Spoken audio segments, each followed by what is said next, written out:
Hello বন্ধুরা, আজ রান্নার রেসিপি নিয়ে এলাম। আজকের একটু মাছের ঝাল টক বানাবো, তাই জ্যান্ত চারাপোনা এনেছি। মাছ কড়া গরম হয়ে গেছে, তেলও দিয়ে দিয়েছি, তেলটা গরম হয়েছে অনেক। মাছ দিয়ে দিচ্ছি, মাছটা ভেজে নিচ্ছি।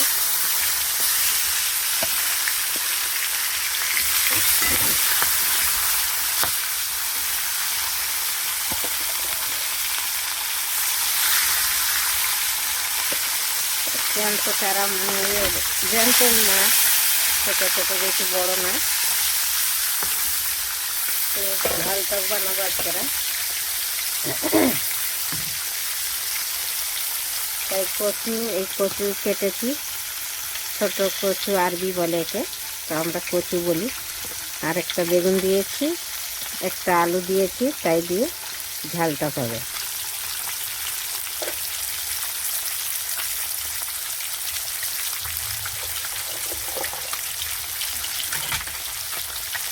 এই যে আম কিনে এনেছি বাজার থেকে, আম উঠেছে এখন। আম দিয়ে কেটে রেখেছি, আমটা দেবো, আম দিয়ে ঝালটা হবে।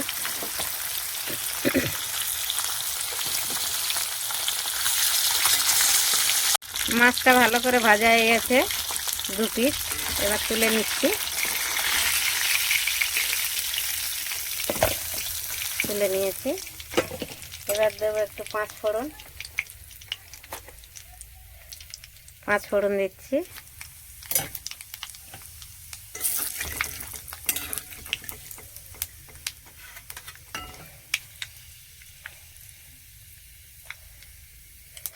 একটু পেঁয়াজ কুচি রেখেছি, দিয়ে দিচ্ছি।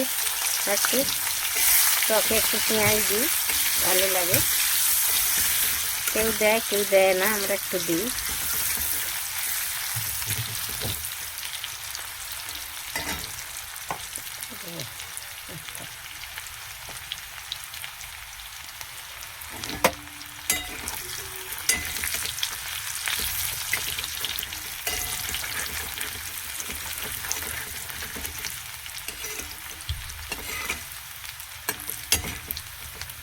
এটা ভাজা ভাজা হয়ে গেছে। এবার দিয়ে দিচ্ছি কচু, আলু আর বেগুন কেটে রেখেছি।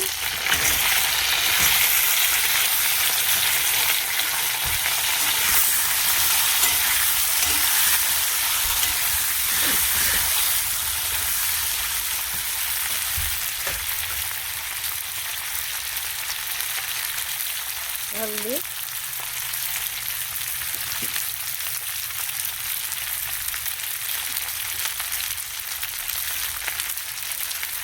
একটু ধনের গুঁড়া, জিরের গুঁড়া একসাথে দিয়ে দিচ্ছি।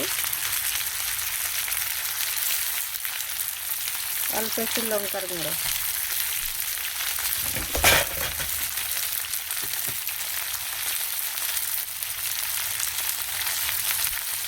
পরিমাণ মতন নুন।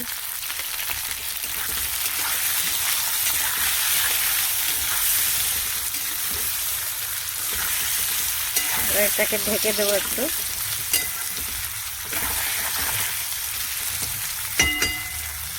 ঢেকে দেবো।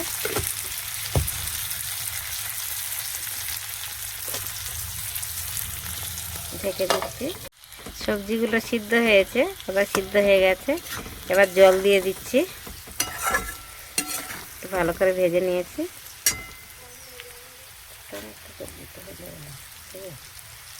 একটু টমেটো দিয়ে দিচ্ছি একসাথে।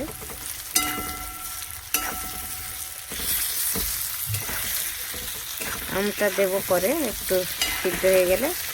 জল দিয়ে দিচ্ছি এবার।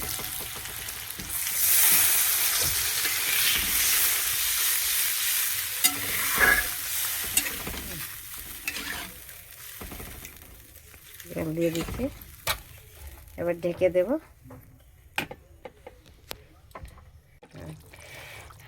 আমটা কেটে রেখেছিলাম, আমটাও দিয়ে দিচ্ছি। ঝোল ফুটে গেছে, একসাথে মাছটাও দিয়ে দেব। মাছটাও দিয়ে দিচ্ছি।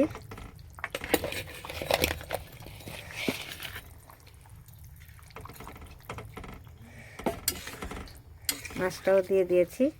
এখন হবে একটু, আলুটাও সিদ্ধ হয়ে গেছে সব, তাও একটু আম দিয়েছি তো একটু টকটা হবে। ঝোলটা আর একটু কমবে, পরে তারপরে বন্ধ করব। দিয়ে দিয়েছি, এবার একটু ঢেকে দিচ্ছি। হ্যালো বন্ধুরা, আমার মাছের ঝাল টক হয়ে গেছে। আপনারা এমনি করে বানিয়ে খাবেন, খুব ভালো লাগবে। জ্যান্ত মাছের ঝাল টক, রুই মাছের। আলু কচু একটু, এতে অনেক কিছু দেয়া যায়, কিন্তু আমি দিয়েছি খালি কচু, আলু আর একটা বেগুন দিয়েছি। আমরা সর্ষে বাটা দিই না, এমনি খাই। আপনারাও সর্ষে বাটা দিতে পারেন, সর্ষে পোস্ত। ভালো লাগলে লাইক, কমেন্ট, শেয়ার করবেন জরুর। Thank you. ভালো হয়েছে, বন্ধ করে দিচ্ছি।